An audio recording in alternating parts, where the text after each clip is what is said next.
este ruido, amigos, pues pensé que el carro estaba totalmente ya desahuciado. Les mando este tip sí para que vean pues que por suerte y a tiempo era algo pues algo leve.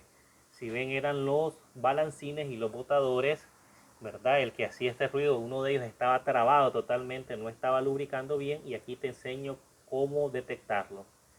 Si pueden ver aquí, entonces al pasarle presión con aceite, si ven en el hoyito del centro, donde está lo circular, ahí pueden ver que perfectamente al inyectarle sale, ¿ves? Ahí sale, lubrica perfectamente.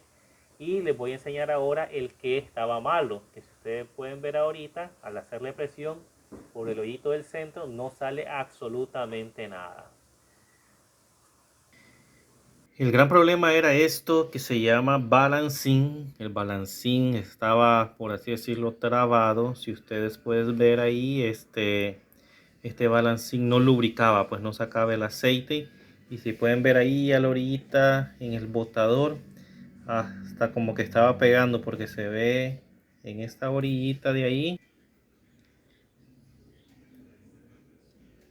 Ahí, si ustedes pueden ver, estaba ya como quebradito, ya vieron, no estaba muy bien. Entonces este es el problema. Entonces este balancín con la parte interna él tira aceite, y por aquí, por este flujo, corre el aceite. Al no correr el aceite, entonces esto se pega y es lo que provocaba el gran ruido.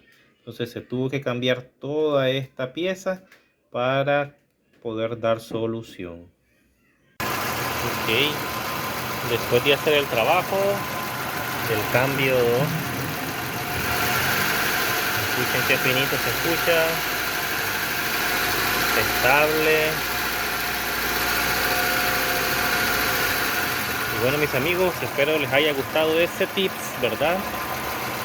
Recuerden, compártanlo y nos vemos hasta la próxima.